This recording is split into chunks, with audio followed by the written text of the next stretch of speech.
Hello, hello, and welcome to day 6 of the Fearless City Challenge. Today, I am meant to share with you what used to scare me the most. And honestly, the thing that used to scare me the most is actually being myself.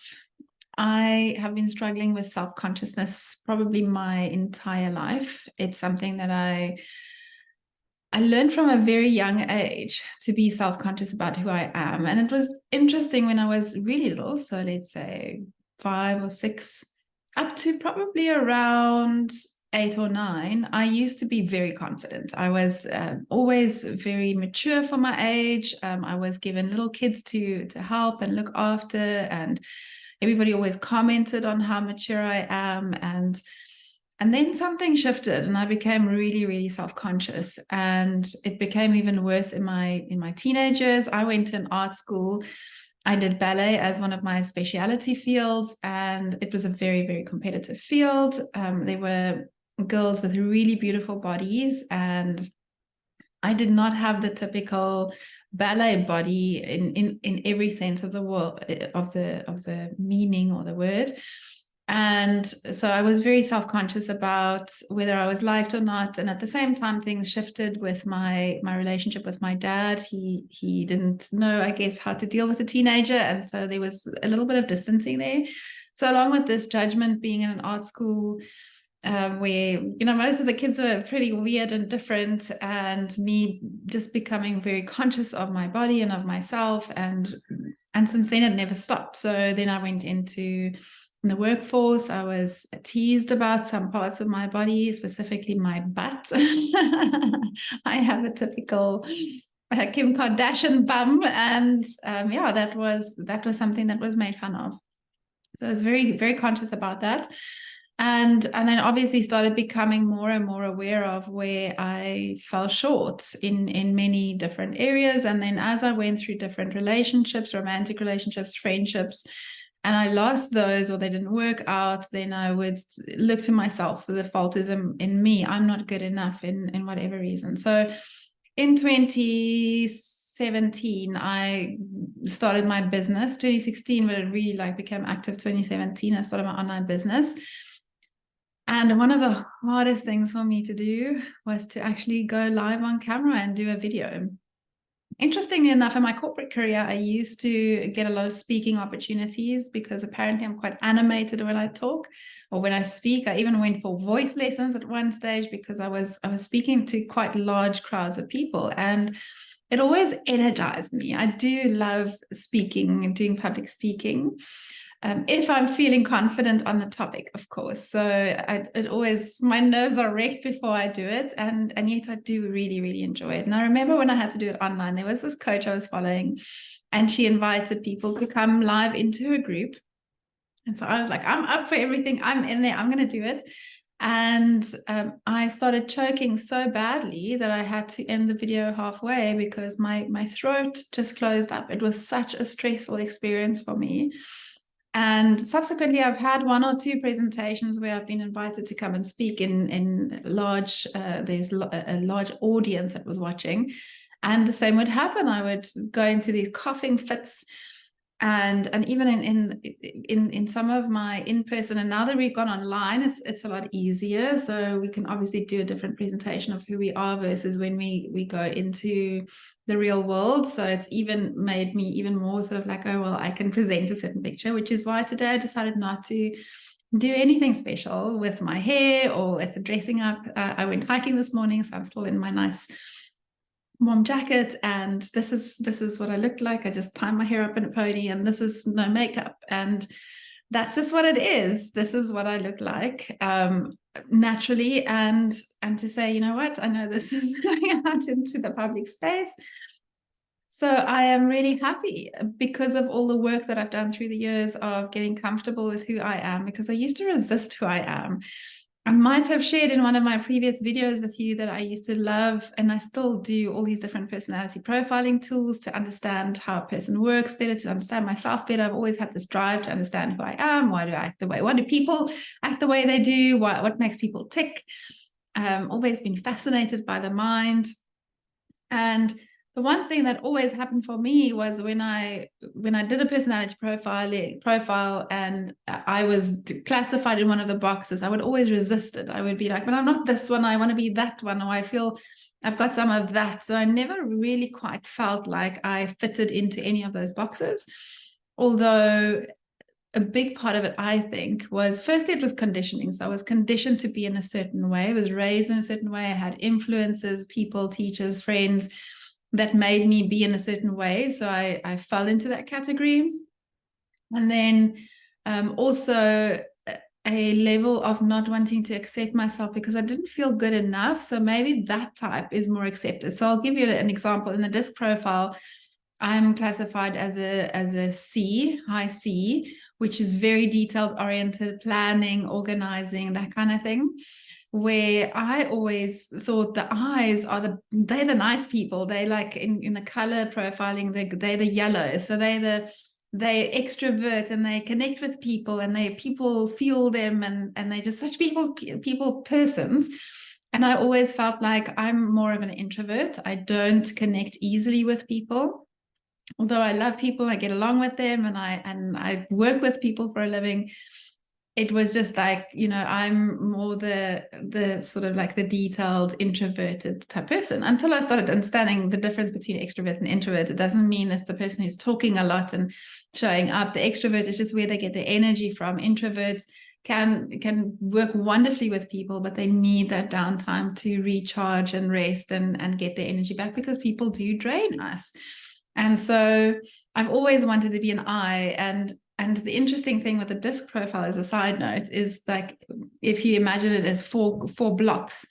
So if the D is at the top left, the C is at the bottom left, you can move sort of to the closest block. So I can easily go into a D and I can easily go into an S. So S is high, also very nurturing, soft, people oriented, but not as vibrant as the yellow. D is a lot more task orientated. Those are your like bull in the china shop people. And I can be like that. I can be incredibly directive and assertive and very, very task oriented, more than people oriented sometimes. I sometimes have to remind myself because it's how I've been conditioned.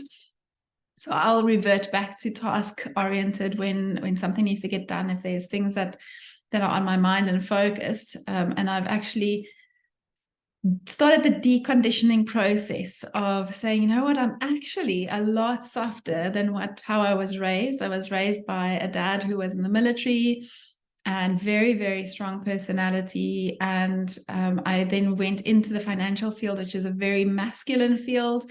And so just remembering that I have the softness to me, and a lot of people comment on my softness and I'm like, what are they talking about? I'm this task-oriented strong person, and just actually accepting that about myself. So it's deconditioning and accepting. So it really used to scare me, and I'm getting so much more comfortable with who I am, confident in who I am, to say that there are times when I can be incredibly, like, my leadership skills come out. So I can lead with confidence, and we are hosting a retreat pretty soon called Leadership with Love. And that really is about stepping into that leadership position without, like, it's not controlling, it's not bullying, it's not forcing, it's not pushing, it's relaxing into. And that's what I'm learning, and having that deconditioning part of taking a little bit of my let me just close my messages, having that old pattern of this is how I'm meant to be and how people expect me to be, into who I naturally am. And I am different in different scenarios, of course. So when I'm at home with my children, I am a lot more nurturing and soft, and sometimes have to remind myself to be also, because I can go into sort of like, okay, home mode and I need to get stuff done. And I am that A type driven, that is naturally who I am. So to remind myself that, there's little people and other people that need some consideration. But yeah, that's the thing that scared me the most, is to be myself. And at 42, I am learning to accept myself and to decondition a lot of that patterning, and just be my authentic self. I mean, there was a time that I would not dare to appear in public without makeup on or my hair done or dressed to the T. Like I remember in the beginning with my online business, if everything wasn't perfect, I wouldn't go on camera. If I wasn't feeling hunky-dory, then not. Now it's like, yeah, today's quite busy. It's very cold here in Cape Town.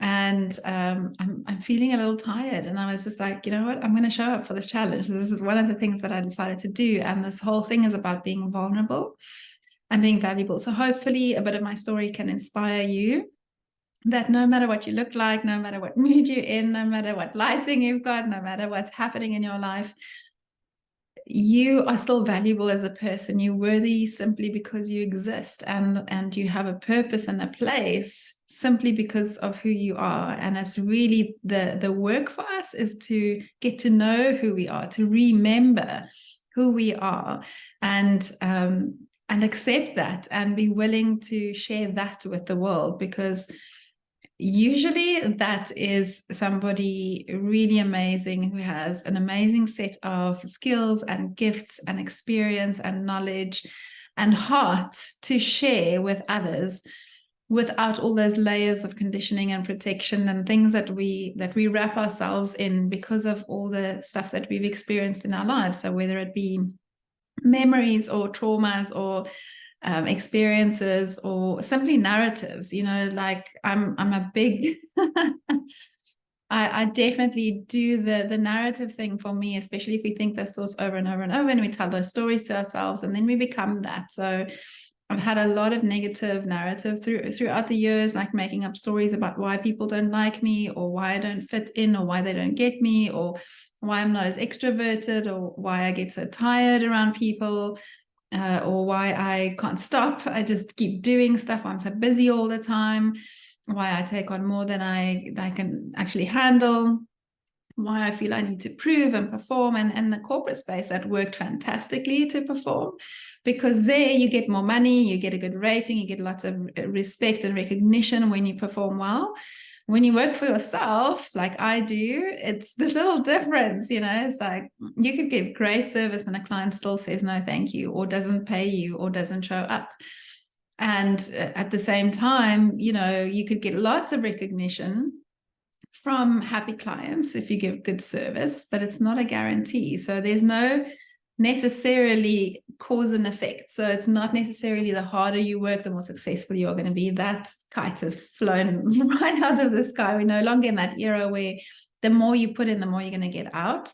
You're just going to burn yourself out, and you might have short-term results. But the price you pay along the way, your relationships. I remember when I quit my corporate job, the CEO had a little exit conversation with me, and he was like, I wish I had the courage to do what you were doing so many years ago, because I was so career driven and focused that I lost my marriage. I messed up my relationship with my children. I lost out on so much of life because of just being so focused on climbing this corporate ladder. And so I'm not saying corporate is bad. Like for some people, that really is their space. And I had some really good times there. I had amazing, how much it influenced my life, and I've grown because of what I learned there and could experience, the courses I could take, the people I had, the experiences has just been amazing. And at the same time, it's saying, what is your priority in life, and are you balancing it? And so just again, coming back to where is the space that you can be your fullest self? And for me, that's definitely being an entrepreneur.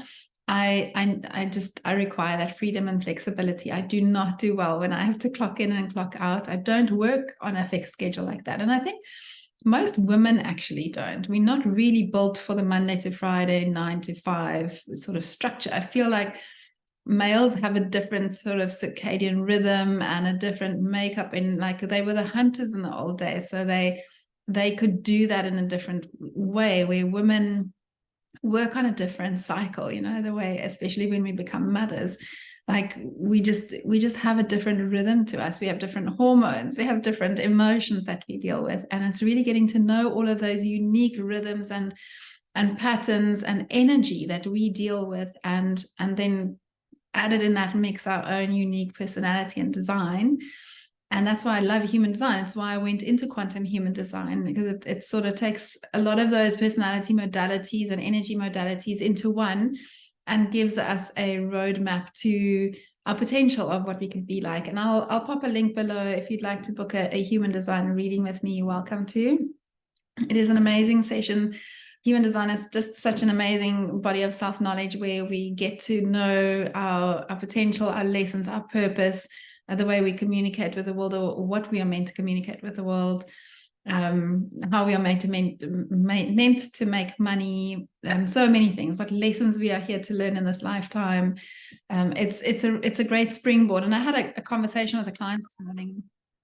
It's not like that is who you are. So that's what I really love about it. It's like, it just shows you potential, and it shows you elements of yourself and how you use energy and how you can lean more into those. And it's helped me with the deconditioning process of like, I'm meant to be like this, because we put on masks, right? We put on masks to protect ourselves or to function in a certain role. So there's nothing wrong with masks. It's whether it takes away from who you truly and authentically are. So there are certain people around who I'm not going to be my bubbly self, and just like, it's not just going to come rolling out of me, because that's not the energy there. Sometimes I hold space. Sometimes I'm there to just let my hair down and do and be whatever. So that was me sharing with you the thing that scared me the most is being myself. And I'm still learning how to do that. I feel like I've still got a long way to go.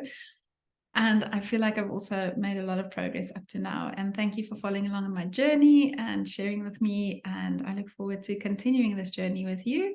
If anything in this video resonates, please pop a comment below. I'd love to hear, and enjoy the rest of your day. Bye for now.